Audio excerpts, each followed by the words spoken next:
โดนัทหน้าช็อกโกแลตหน้าสีบัวหน้าสีหยังคือสิมักอยู่ดอกอะใส่อันเดี๋ยวดูบอกขอบใจแม่เนี่ยขอบใจเด้อแม่มอมบ่ดิขอบใจเด้อแม่มอนแม่มอมขอบใจเด้อแม่มอมตัวละว่าแม่เฮามาพากอีกขนมเห็นว่าจะมักว่าซั่นใจบ้าขอบใจนี่ได้เอามาชองรถนี่นั่นวะนี่แหละหาแรงแล้วขอบใจเด้อบาทมันนี่แหละเนาะหน้าน้องเพิ่นเรือ6ไข่เรือ6บ่เลย1 2 3 4 5 6บ่แม่นเด้พี่น้องเอ้ยอ้าวมีฮอดแต่กกไม้นี่หน้าน้องเพิ่นเนาะถูกแล้วไปงามแฮงพี่น้องเอ้ยขึ้นมุมสูงเนาะคะแนนบอลยูมีโดนจากบินโดนให้พี่น้องได้เบิ่งอยู่แถวนี้งามพี่น้องเอ้ยกับบินโดนนั่นเบิ่งเงินน้องสายฟ้านี่แหละพี่น้องเอ้ยเนาะเดี๋ยวรอถ่ายบอลยูเงินเดือน YouTube เอาก่อนพี่น้องเอ้ยเดี๋ยวบอลยูซื้อโดนมาเบี้ยนบินให้พี่น้องได้เบิ่งเนาะ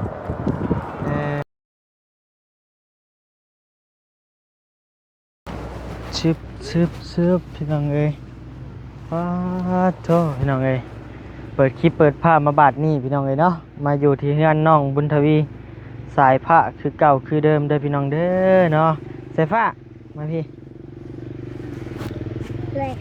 ใช่เมื่อยยังอ่ะนี่แล่นมาได้ใช่แล่นมาให้แล่นเห็นยังคือบ่ยังอยากแล่นมืดปัญญาเลยบัดนี้ก็ได้มืดปัญญาเว้านำอยากแล่นว่าซั่นเสื้อไหม้บ่นี่ใส่อยู่ดีๆกว่าอันนี้ตีนเป็นยังดินี่เนาะ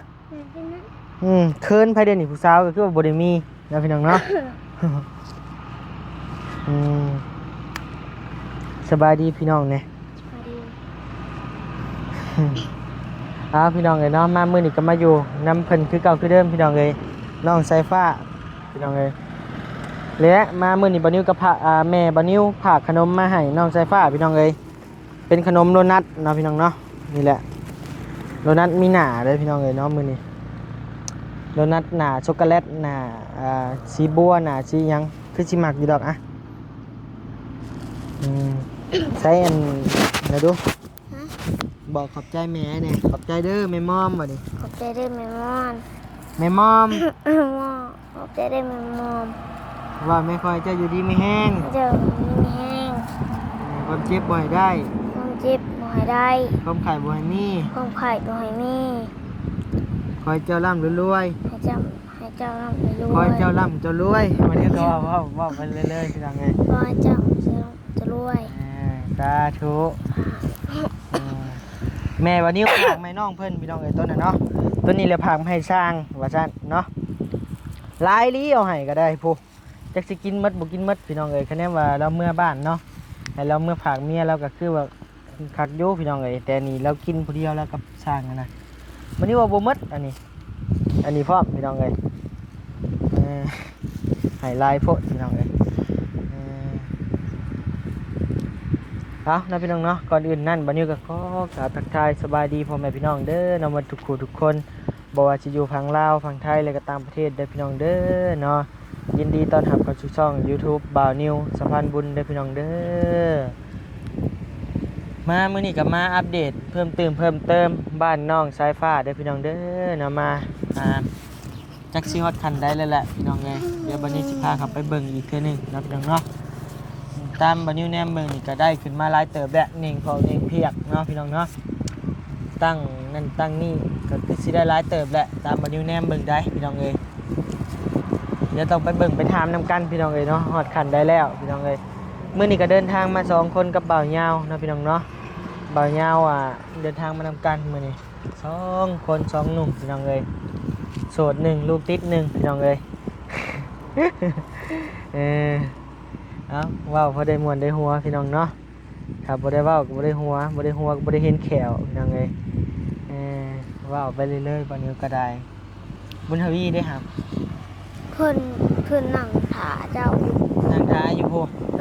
เสือเพิ่นเกี่ยวมาใช่แล้วแล้วของเจ้าเกี่ยวมาวัดกับเจ้าแล้วให้นี่แล้วบ่ให้นี่เลยโอ้ร้อยลีนี่ ซ้ำเช้าบ่ เลย เดี๋ยวให้คือว่านเจ้าเว้าถามให้ก่อนถามบ่ยาวมาเห็นหยังบ่ ถ้าให้เรามาเฮ็ดปี บ่ให้บ่ยาวมาเห็นหยังกับเขา ฮะ มัดเข่าบ่ เลย บ่ยาวจมหาจะมืดมือบ่ยาวคือบ่มามื้อนี้มัดเข่าได้ว่ะซั่นแต่แล้วเฮาบอกว่าบัตรสีเข่าแล้วเลยแบ่งให้บ่ยาวเด้อ5ช็อปเฮาว่ะแบ่งอยู่บ่ แบ่ง บัตรปั่นแล้ว เลย 5ช็อปได้ เลย บ่นิ้ว5ช็อปเด้อได้บ่ ได้ บอลลี่5ช็อปได้บ่ อืม ลุงสร้าง5ช็อปได้บ่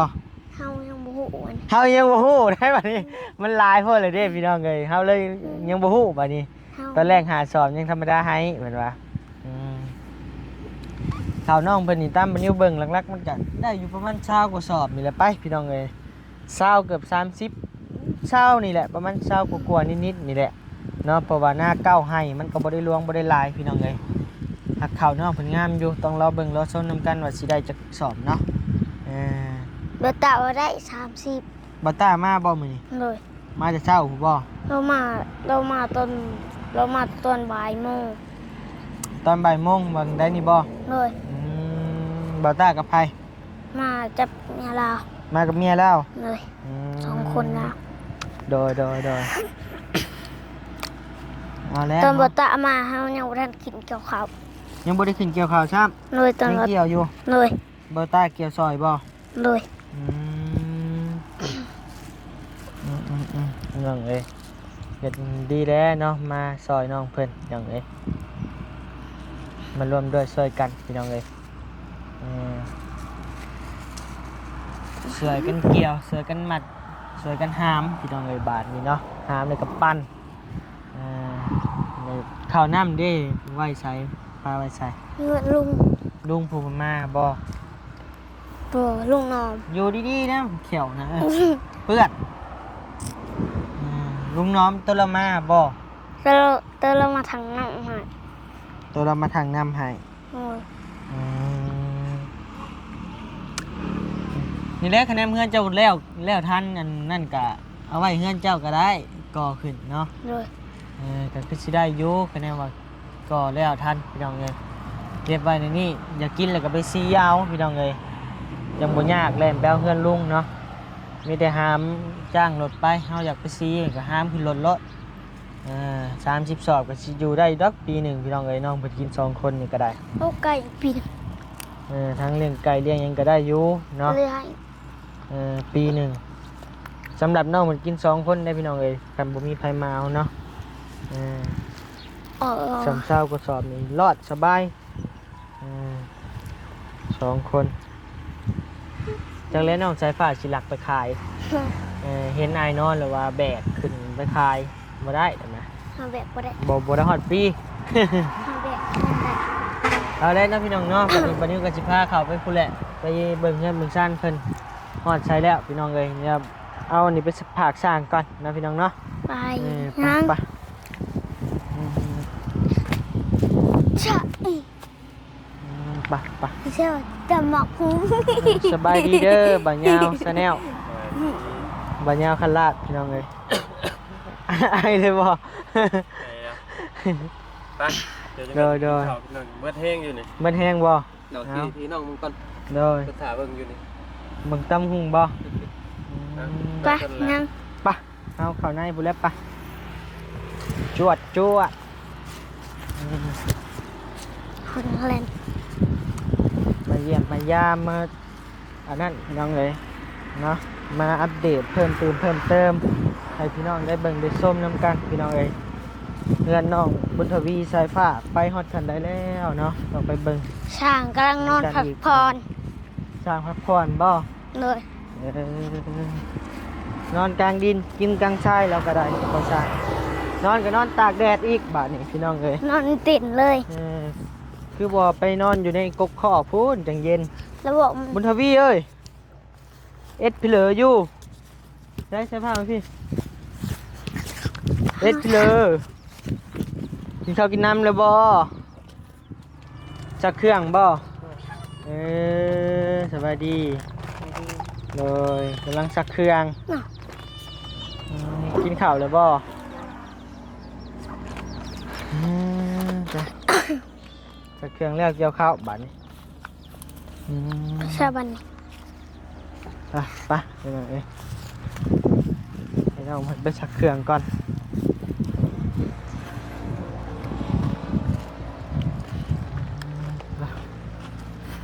กินข้าวกินกลางดินอันนี้เลยเนาะโอ้ครับน้องเลยมีน้ำเคี้ยวน้ำส้มพร้อมมือนี่ก่อนจะกินถือว่าเงื่อนน้องเป็นกับยังตั้งอันนี้ขึ้นแล้วบ่นี่เดี๋ยวจังหน่อยบันนี้ชิพาเบิกพี่น้องเลยมาหอดกิโลดอันนี้ของเจ้าบ่ เลย พากันรับเบอร์บ่ไอ้ช่างใช่พอช่างรับบ่พอเงารับบ่ ช้างน้อย ไหนออกมาเบิ่งหน้าเบิ่งตาดีกว่ารอเราบ่รอเราเอาการอยู่บ่ ช้างน้อยช้างน้อยช้างน้อยนอนรับแล้ว เลย ช่างนอนนอนหลับ ไม่บ่ปูนะ บ่ผมน้องเพิ่นเอามาสิเย็นๆเมื่อคืนนี่ก็เลยปู เลย ฝากไว้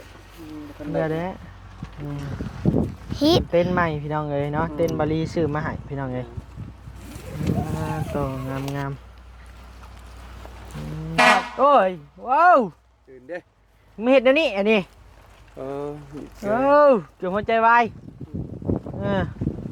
เห็นว่าแกเดิมบ่มีบ่เจ้าอยู่ไทยเรียบร้อยพี่น้องเอ้ยแกแบบนี้เนาะโอ้ยตายบัดนี้ คันหนึ่งนะยามกลางคืนหรือค่ำ อ้า ๆเจ็บจะพังแก้วปูนชุดเบิดเล็งเลย ว้าวเรื่องเลย ขนม พี่ลึกว่าเหย้าเนาะอันนี้เนาะบ่อยคนทางหมุนจังได้อันนี้แต่พ่ออะไรคนทางบ้านเฮาจังหมุนมัด เอ้ยเลยได้ตึ๊บ แม่นเพราะว่ารถเพิ่นเหย้าแห้งพี่น้องเอ้ยรถลาวนี่แหละอันนี้เนาะรถพ่วงลาวพี่น้องเอ้ย กินบ่ ยัง บ้านรถไฟทางยางพี่น้องเอ้ย แรงเกี่ยวจะพรเจ้า เบิดให้แล้วให้ตัวว่า อ่ะแม่เฮามาพากอีกขนมเห็นว่าจะหมักว่าซั่น ใจป้าขอบใจ นี่ได้เอามาชองรถนี่ นั่นปะดีแล้วหาแรงแล้วขอบใจเด้อบาท มีก่อน ใช้นั่งลงพี่ใช้ผ้านั่งลงพี่ ทางได้บ่ มาพี่ นั่งมาพี่ หน่อยคือเหตุการณ์ชั้นสูงเคยแล้วชั้นสูงคนแล้วนี่คือชั้นต่ำ เลยฮอดขันได้แล้วพออันเฮือ นั่ น น น้อง ใส่องไก่ อกไก่ บะชีวังไม่ชีนัวใส่บัด โดย ดังเขาเห็นแล้วดิใส่องไก่อ่านปรับให้มันเสมอกันเลยสบายดอก โดย เอาไม่ชีนัวขึ้นประกาศ เบื้องหลังนี่ก็แล้วเนาะ ยังใส่กระแตจับขังลมขังฝนอยู่แล้วติด โดย เห็ดเกิน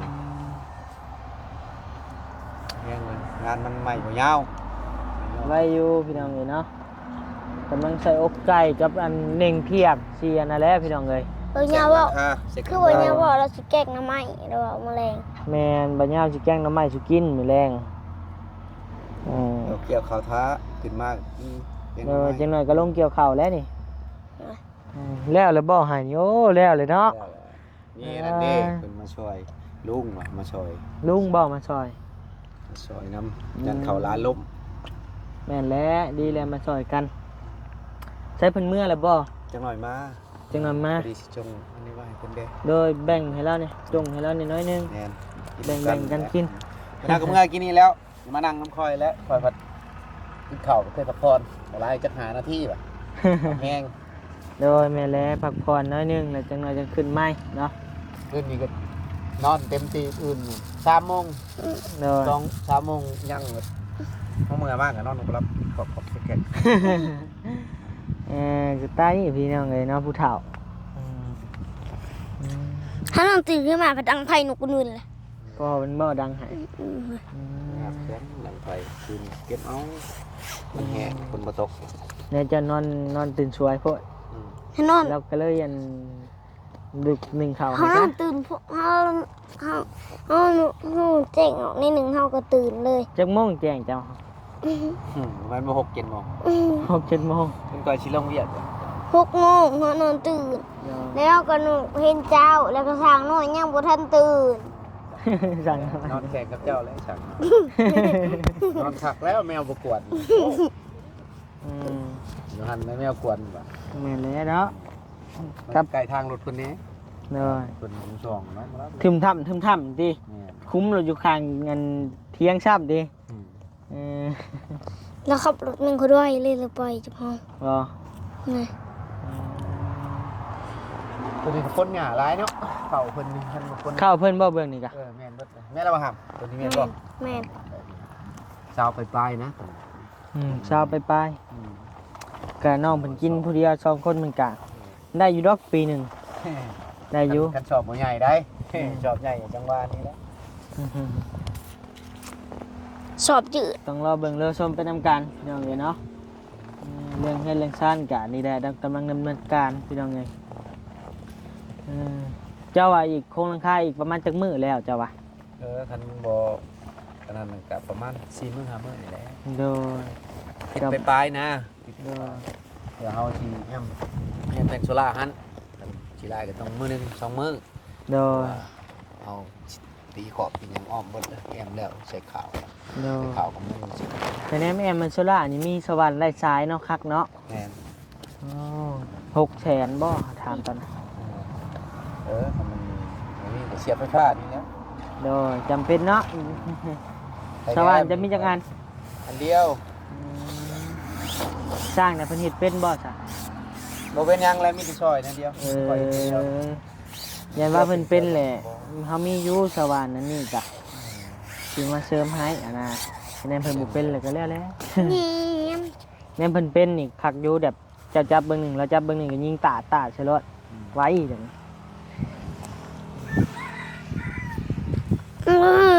จับเป็นหยังนำ โดย ทำนี่แหล้ว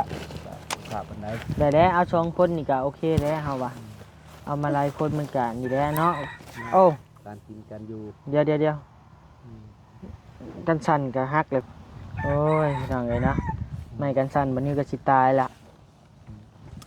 แฮงบ่มีเงินอยู่แฮงสิตายบาดนี้เอาอีกแล้วพี่น้องเอ้ย ไม่กันสั่นจนที่ตายเงินเดือน YouTube ยังบ่ออกอยู่บัดนี้ก็ได้พี่น้องเอ้ยเนาะจักแนวใด ยอดวิวก็ขึ้นอยู่เนาะมัด ยอดวิวก็ขึ้นอยู่มันหักบ่ได้เงินได้คำน้ำหมู่ซื้อแต่อุปกรณ์ได้โทรศัพท์หรือไม่กันสั่นสิตายบ่บัดนี้ อืม คลิปกำลังคุณภาพพี่น้องเอ้ย ชิมมึง รอยซิมรอด คือว่าผักนุ่มๆผักแซ่บเด้อ กินแม่ใส่ผ้าชิมมึงดูตัวนี้ช็อกโกแลตนี่ไว้ มันอยาก ชิมเบิ้ง มันอยากกิน เอา มันตอนใหญ่พวก กัดงำเขาโลดใหญ่เลยแห้งแซ่บ แซ่บเลยก่อน แค่ กินไหม บางคนเพิ่นอยากนะเพิ่นไปซื้อเอาอยู่หมกโผจังได้กินน่ะเพื่อเขาสิได้กินบ่แม่นง่ายได้รู้นั่นอันนี้แพงเพราะแหมขายก้อน 10,000 บ่ได้ได้หาก้อนก็50พุ่นน่ะ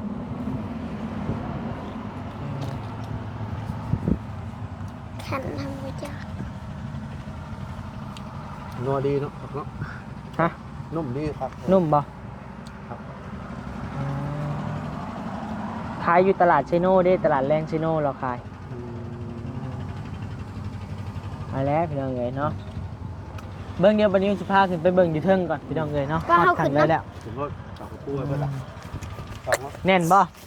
หัวชิปเปะ บ่ขึ้นเด้อเด้อจันตกเด้อถ้าอยู่ลุ่มนี่แหละเดี๋ยวให้ขึ้นเอง เขา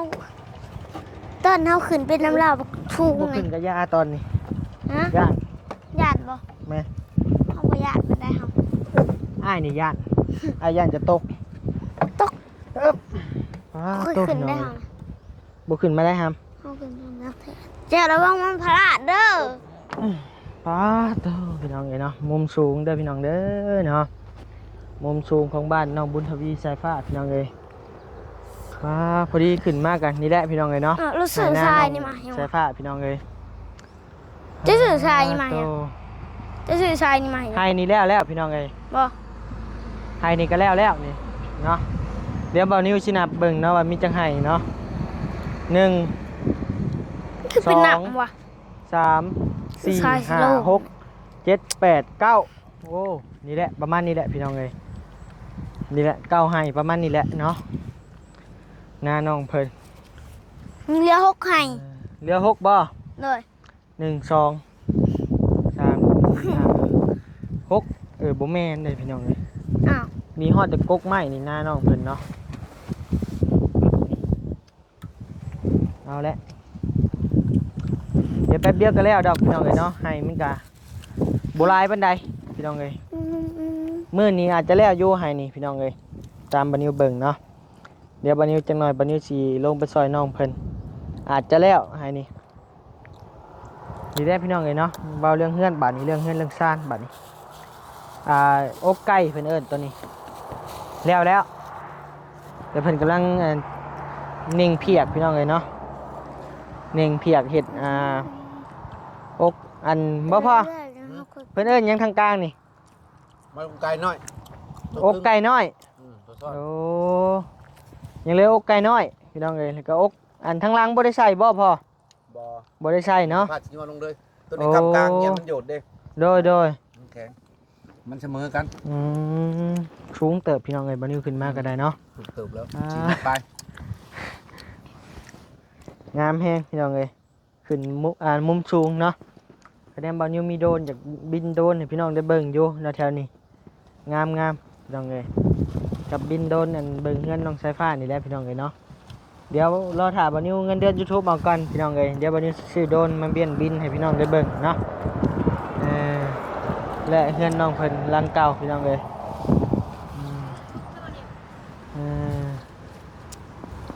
และ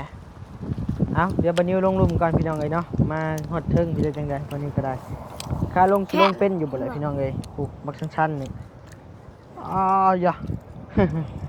เอาไปพี่น้องเอ้ย ธรรมดา มาต่อเขาขึ้นไปซ้ำนะขาสั้นแล้วเขานะ ย่าน ตัวพอเรียกได้บัดชั่วโมงไปแล้ว โดย มือเขาคำเจ้าขึ้นเจ้าลงฮะ เออ คือว่าบ้านเฮือนของน้องสายฟ้ากะสำนี้พี่น้องเอ้ยเนาะมือนี่เดี๋ยวรอเบิ่งคาบแรงพี่น้องเอ้ยสิได้สำใดเนาะต้องรอเบิ่งรอชมนำกันอีกเทื่อนึงพี่น้องเอ้ยเนาะ ถ้าส่งขึ้นได้หรอ กินแล้วไปเกี่ยวข้าวบ้านนี้เฮา เขาแล้วบ่กินน้ำอิ่มแซ่บบ่ กินน้ำอิ่ม สั่ง เกี่ยวข้าวอืม เขายังรวดอยู่ น้อยให้ปัญญาบ่มามัดเขาให้ มา เดี๋ยวกินเลยปัญญาตำบังฮงให้กินบาทนี่กินนำกันอีกบาทนี่ ไปกินน้ำก็ฮะ โดยมาอันไม่ให้มาจบคลิปก่อนเอานะพี่น้องเนาะบัดนี้บัดนี้ก็สิได้ล่ำลาพาจากก่อนพี่น้องเอ้ยเนาะนั่งลงใส่ผ้าsit down เราเนี่ย ว้าวยัง นั่งลงเอาเนาะพี่น้องเนาะบัดนี้ก็สิได้จบคลิปเพียงจะมีเด้อพี่น้องเด้อเนาะฝากพ่อแม่พี่น้องติดตามชมเบิ่งนำกันนะพี่น้องเนาะเฮือนบ้านเฮือนของน้องบุญทวีสายผ้าพี่น้องเอ้ยสิฮอดใดฮอดใสรอเบิ่งรอชมไปนำกันพี่น้องเอ้ยเนาะสำหรับคลิปนี้บัดนี้ก็สิได้ล่ำลาพาจากพี่น้องเพียงจะมีเด้อพี่น้องเด้อเดี๋ยวรอเบิ่งรอชมไปอีกเทื่อนึงเดี๋ยวบัดนี้สิลงเกี่ยวข้าวอีกเนาะพี่น้องเนาะโดยสบายดีใช่สบายดี บาย